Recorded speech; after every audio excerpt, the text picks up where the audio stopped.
President Muhammadu Buhari, who was inaugurated on May 29th after defeating Goodluck Jonathan, has made battling endemic corruption one of his administration's top priorities, but he has quite the challenging agenda in his first few days in office. We shall strongly battle another form of evil that is even worse than terrorism, the evil of corruption, Buhari said in his acceptance speech, adding, "It creates a class of unjustly enriched people." Nigeria's anti-corruption agency, the Economic and Financial Crimes Commission, or the EFCC, has arrested 6 senior central bank officials after the break of an alleged 8 million naira or $40.2 million fraud. The EFCC also held 16 commercial bankers suspected of conspiring for further questioning. According to the suspects, the stolen tons of defaced naira notes were meant to be destroyed by branches of the Central Bank of Nigeria. Instead of destroying the defaced currency, the officials substituted it with newspaper cut into the size of naira notes, according to the EFCC. This process is called interleafing, which entails labeling a box with a higher value than its true content. The actual banknotes were supposedly held back for reuse.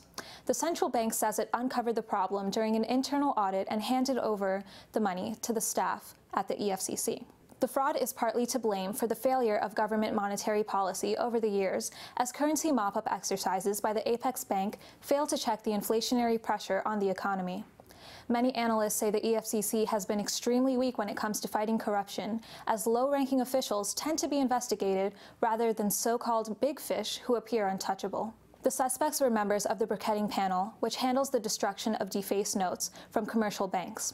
A similar case, according to investigation, had been discovered on September 22, 2014, when a box that was supposed to contain 500 naira notes to the tune of 5 billion naira notes was filled with old newspapers. The systematic scheme has been running for several years. A national audit at the regulator's 37 branches found it was an isolated scheme in the southwestern city of Ibadan. President Buhari has pledged to make tackling corruption a priority. While the heist is substantial, it's triumphed by the billions in oil revenues lost to fraud in Nigeria annually. It is imperative to keep in mind that Nigeria is Africa's biggest economy, ranking 136th out of 175 countries on Transparency International's 2014 Corruption Perceptions Index.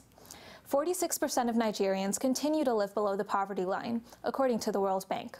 Gross domestic product per capita is just $6,031, compared with $13,046 in the second biggest African economy, South Africa, according to the International Monetary Fund. A statement signed by the head of media of the EFCC, Wilson Uwujaran, gave the names of the suspects arrested at the CBN as Patience Okoro I, Abuja, Afolabi Olufemi, Lagos, Kolawole Babalola, Ibadan, Olaniran Muniri Adeola, Ibadan, Fatah Yusuf, Adekunle, Head of Security, CBN, Ibadan, and Ilori Adekunle Sunday, Akure. The suspects are in EFCC custody preparatory for their arraignment at the Federal High Court, Ibadan, Oyo State, on June 2nd. The trial will last until June 4th. That's it for your news update. My name is Roxy Bannock. Stay tuned.